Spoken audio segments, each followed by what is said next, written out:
14 years. Has it really been 14 years? Seems like a lifetime now since you were first handed to me. I had no idea how a child was going to survive my life. In the beginning, I tried to find another way, tried to find a better life for you to grow up in. But that journey ended in disaster. And after what that scumbag did to you, he didn't deserve to live. I knew then that it was too late. You were already stained with the blood on my hands, and the anger you felt from when your mother left you, and from when I tried to give you away. It created a pressure inside of you that was too difficult to control. But I know that feeling. I know where that well of rage comes from, and how to channel it. The only way I could help you to survive was to teach you how to be me. You'd think it would have been hard to teach a child how to shoot a gun. The recoil from a Beretta would have made any other 13-year-old cry. But you laughed, and you loved it. You revelled in the power that rested in the palm of your hand. For you, the instrument of destruction was a means of control.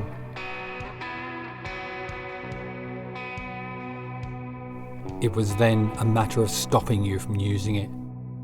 I was worried I was feeding your demons, whether I'd taken you too far. And my employers, they could see that too. They could see the potential in you, and they wouldn't have cared for the cost. You didn't give in.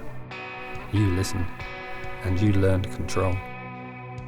By the time you were 17, you'd learned how to laugh and have fun again. After that job in Switzerland, I remember we had some time off, and we stumbled right into the middle of that festival in Lausanne.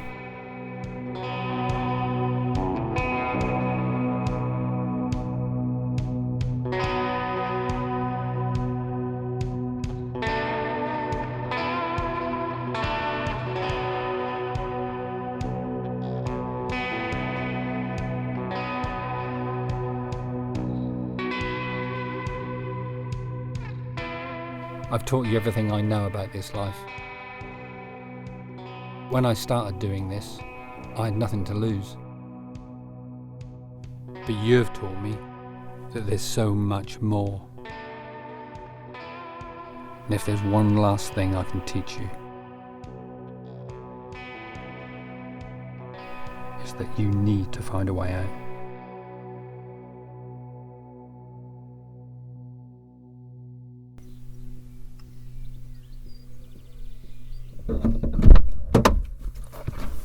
Where the hell have you been? I'm sorry, I just lost track of time.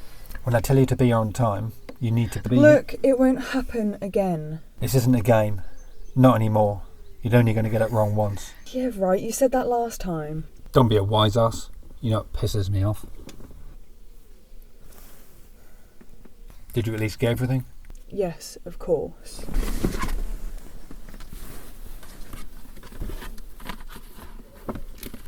And have you got what I need? What do you think?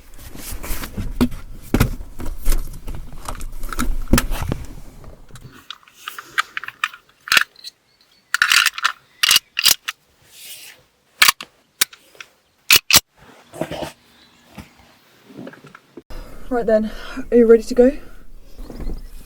No, not yet. We've got another 5 minutes. So I wasn't late then, was I? I've written something for you. It's been a while since you last wrote me one of these. Solid Gold Parental Wisdom. Read it after. Well, thank you. I'll make sure to add it to the collection. I had something funny the other day. What kind of funny? Can you remember that guy Clarence down Parole Road? The one who fell out of a tree with a chainsaw? Well, he didn't so much fall out of the tree as cut the branch that his ladder was resting on, but yeah, that's Clarence. So Clarence was telling me about his granddad who served in the First World War. He fought in Flanders. Granddad, that is, not Clarence. The conditions there were horrendous. You know, I think I went there on a school trip, didn't I? Saw all the trenches and the war graves. Well, Grandad Clarence was right in the middle of that shitstorm when his regiment was given a new commanding officer after the old one had been decapitated by a horse's leg. What? A horse kicked his head off? No, not exactly. The horse just stepped on a landmine, so the leg wasn't actually attached. So, this new officer was an arrogant, sadistic bastard who had been given the position based on the posh school he went to, rather than any ability to lead or fight. The men could smell his bullshit a mile off. Taking orders from an arsehole? Fancy that. So, this numbnuts decided he wanted to make a name for himself, so he started coming up with some seriously fuckwitted tactics. Example. Alright. First of all, he started getting guys killed by making them run at machine gun nests, just to test for blind spots. Then, more got smoked when he tried surprise attacks through marked minefields.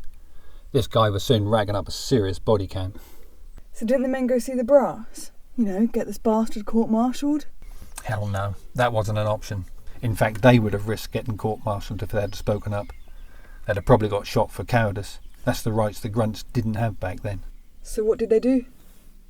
Well, this guy obviously hadn't considered what happens when you piss off a whole unit of armed soldiers in the middle of a war zone. Let's face it, it ain't gonna end well, is it? You had a friendly fire? They shot their own commander. It certainly did. And Clarence was under the impression that it was Grandad with his finger on the trigger. Single shot to the head. Don't fuck with a band of brothers. You've always got to consider whose side you're on and stick to it. Otherwise, you're going to risk that single shot. It's too damn true. Look, are you sure you want to do this? It's not too late for me to take this one on my own. Dad, trust me. This shit doesn't faze me and we're solid. In and out. Simples. Okay then. Get your game face on. But for Christ's sake, keep a lid on that temper of yours. And don't use the hardware unless things go south. Capiche? Whatever you say. Whatever I say. What a wonderful philosophy you have. Come on. Let's take control of this shit once and for all.